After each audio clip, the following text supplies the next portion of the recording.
Hello guys, स्वागत है आपका मेरे चैनल पे। आज हम लोग इम्तियाज़ अहमद के बुक के पहले चैप्टर के तीसरे पार्ट को पढ़ेंगे।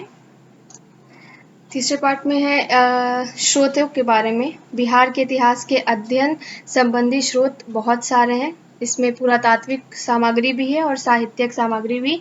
पूर्व ऐतिहासिक युग के लिए है मुंगेर, चिरांद, चेचर, सोनपुर, मनेर से ताम प्रस्तर युगीन। प्रस्तर का मतलब होता है पत्थर। युगीन वस्तुओं और मृद भांड उपलब्ध हैं। प्राचीन काल के लिए मौर्यकालीन अभिलेख लौरिया-नंदगढ़, लौरिया अरेराज और रामपुरवा आदि स्थानों से प्राप्त हुए हैं। यानी प्राचीन काल के लिए अगर मौर्यकालीन अभिलेख देखें तो इन सब जगह से स्थानों से प्राप्त होते हैं। अवशेष काफी मात्रा में सिक्के भी मिले हैं इस क्षेत्र में, इन सब क्षेत्रों में, जिनमें आरंभिक आहत सिक्के वैसे वो उन सिक्कों को कहा जाता है जिन पे वो विशेष धातु होते हैं और उन पे ठप्पा मार के या आहत करके यानी पीट के उस पे एक चिन्ह देना, वो आहत सिक्के होते हैं। और सर्वाधिक जो सिक्के मिले हैं आहत सिक्के, वो चांदी के मिले हैं। राजगीर, नालंदा, पाटलिपुत्र और बराबर पहाड़ियों में स्थित प्रमुख स्मारक भी पुरातात्विक स्रोतों के महत्वपूर्ण उदाहरण हैं।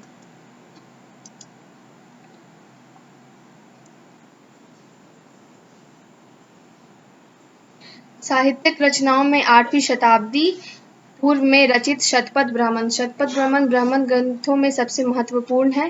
परवर्ती काल के विभिन्न पुराण, रामायण और महाभारत बौद्ध रचनाओं में अंगुत्तर निकाय जो है वो है बौद्ध ग्रंथ है, जो कि सूत पिटक के 5 निकायों में चौथा निकाय है। इसमें गौतम बुद्ध और उनके शिष्यों के हजारों उपदेश संग्रहित हैं।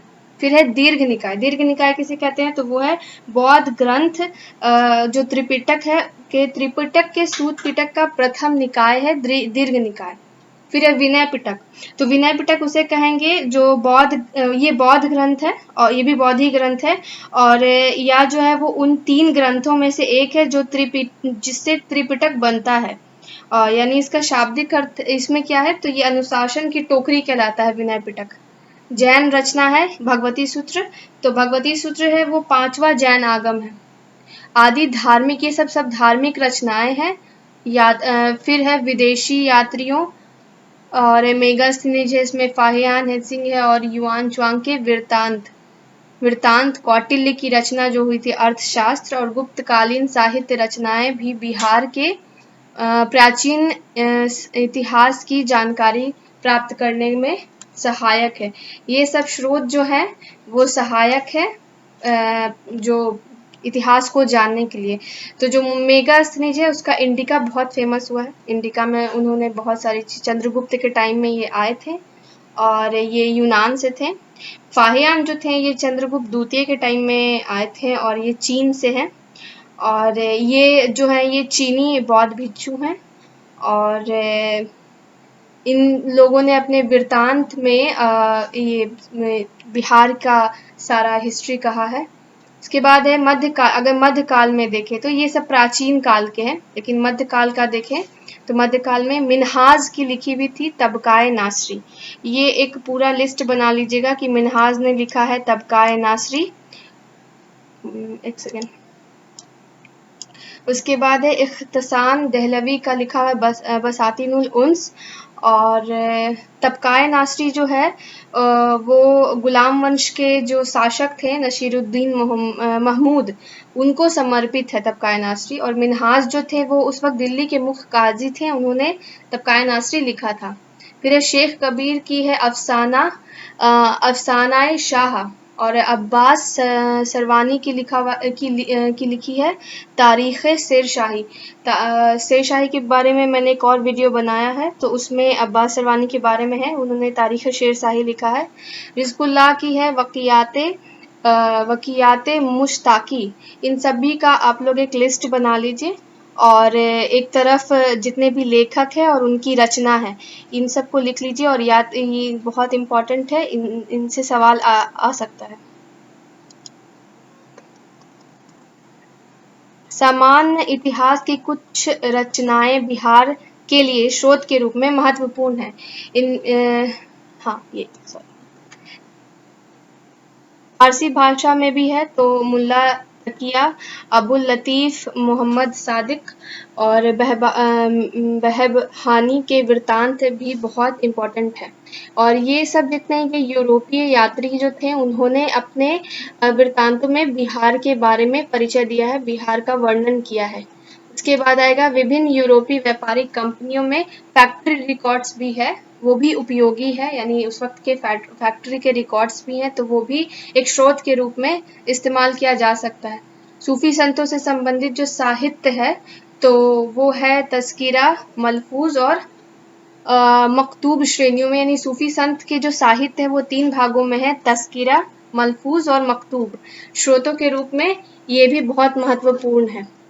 उत्तरी बिहार के मिथिला क्षेत्र में इतिहास के अनेक स्रोत संस्कृत और मैथिली भाषा में उपलब्ध हैं। विद्यापति की रचनाएं थीं कृतिलता और कृति पताका, ये बहुत बार क्वेश्चन पूछा जा चुका है। और ज्योतिरीश्वर का लिखा हुआ है वर्ण रत्नाकर, और चंदेश्वर का लिखा हुआ है रजनी रत्नाकर, ये भी उल्लेखनीय है। इनसे भी बिहार के हिस्ट्री के बारे में पता चलता है। पंजी और प्रशस्ति साहित्य भी इस संदर्भ में महत्वपूर्ण स्रोत रहा है। मध्यकालीन बिहार के लिए अभिलेख, स्मारक, सिक्के, चित्र और समान उपयोग की अनेक वस्तुएं भी संग्रहालय में यानी म्यूजियम में सुरक्षित हैं, जो तत्कालीन परिस्थितियों के अध्ययन में यानी अभी के अध्ययन, अगर हम बिहार का अध्ययन करें तो वो बहुत इम्पोर्टेंट रखता है ये अभिलेख, स्मारक, सिक्का और चित्र।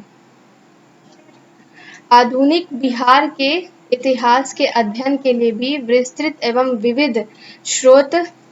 विविध स्रोत सामग्री है। इनमें जो इसे कहा जाता है जिला गजट, और ये जो है ये है भूमापक लैंड सर्वे, सेटलमेंट रिपोर्ट्स आदि भी प्रमुख हैं। प्रशासनिक महत्व के पत्रों के संकलन, विशेषकर ये जितने भी हैं फोर्ट विलियम के लिखा हुआ है, ये इंडिया हाउस क्रॉसपॉन्डेंस सीरीज, और ये भी लिखा हुआ है द्वारा संकलित विविध बृहत रिपोर्ट्स राष्ट्रीय और राजकीय अभिलेखागार में सुरक्षित सरकारी संचिकाएं एवं अन्य कागजात भी इस संदर्भ में उपयोगी हैं। ये सब इतना इम्पोर्टेंट नहीं है, फिर भी पढ़ लीजिए। बिहार से प्रकाशित होने वाले अनेक समाचार पत्र, पत्रिकाएं और साहित्य कृतियां जो विभिन्न भाषाओं में उपलब्ध हैं, समसामयिक घटनाओं की जानकारी देने में, मतलब उस वक्त की घटना जितनी भी हुई थी वो देने में, जानकारी देने में सहायक है। फिर है स्वयं सेवी संस्थाओं, शिक्षा केंद्रों और अन्य संस्थाओं के कागजात भी ऐतिहासिक स्रोत के रूप में उपलब्ध है, स्रोत के रूप में प्रयोग किए जा सकते हैं। ये सब इतना इम्पोर्टेंट नहीं है। नेक्स्ट वीडियो में हम लोग पढ़ेंगे पूर्व ऐतिहासिक बिहार। तो अगर आप लोग को ये वीडियो पसंद आया तो इसे लाइक, शेयर एंड सब्सक्राइब ज़रूर कर दीजिएगा मेरे चैनल को। Thank you.